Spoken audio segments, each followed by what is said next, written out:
राज्य सरकार द्वारा ताजेतરમાં GMERS मेडिकल कॉलेजમાં કમરતોડ ફી વધારો ઝીંકવામાં આવ્યો છે, જેને લઈ મેડિકલના વિદ્યાર્થીઓમાં સરકારના નિર્ણય સામે ભારે રોષ અને નારાજગી જોવા મળી રહી છે। ત્યારે વિદ્યાર્થીઓના પ્રશ્નને વાચા આપવા માટે વિદ્યાર્થી સંગઠનો મેદાને આવ્યા છે અને સરકારના ફી વધારાના નિર્ણયનો સખત વિરોધ કરવામાં આવી રહ્યો છે। ત્યારે આજે પાટણમાં અખિલ ભારતીય વિદ્યાર્થી પરિષદ અને NSUIના કાર્યકર્તાઓએ ધારપુર મેડિકલ કોલેજ ખાતે ડીનને લેખિતમાં રજૂઆત કરી ફી વધારો પાછો ખેંચવા માંગ કરી હતી। અખિલ ભારતીય વિદ્યાર્થી પરિષદના કાર્યકર્તાઓએ ધારપુર નજીક પાટણ ઉંઝા હાઈવે પર ચક્કાજામ કરતા બંને સાઈડ વાહનોની લાંબી કતારો સર્જાતા ટ્રાફિક જામના દ્રશ્યો સર્જાયા હતા। પોલીસે તાકીદે દોડી આવી વિદ્યાર્થીઓને માર્ગ ઉપરથી હટાવી ટ્રાફિકનો વ્યવહાર પુનઃ કાર્યરત કર્યો હતો।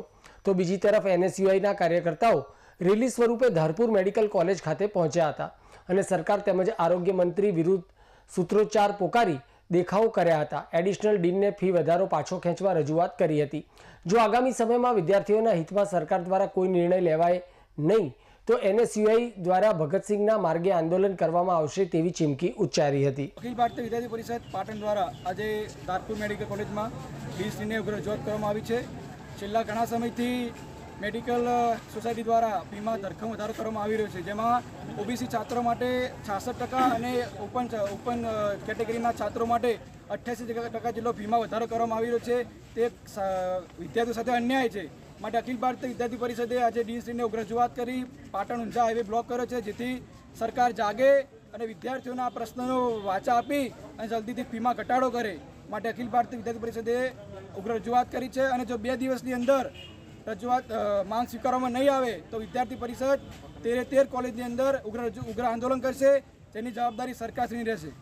આજે સમગ્ર ગુજરાતની અંદર ગુજરાત NSUI દ્વારા સમગ્ર ગુજરાતની અંદર અમારા NSUI વિદ્યાર્થી સંગઠન જે મેડિકલ કોલેજો છે એની અંદર ઉગ્રમાં ઉગ્ર આંદોલન કરી અને એમને જે ડીન મેડિકલ કોલેજના ડીન છે એમને રજૂઆત આજ કરવામાં આવી કે આવાવાળા સમયની અંદર જે વિદ્યાર્થીઓનો 70 થી 80% ફી વધારો જે થયો છે એ તાત્કાલિક ધોરણે પરત ખેંચવામાં આવે અને જો ખેંચવામાં નહીં આવે તો આવાવાળા સમયની અંદર આ વિદ્યાર્થી સંગઠન છે ભગતસિંહનો રસ્તો અપનાવવો પડે તો પણ અપનાવવા માટે તૈયાર છે।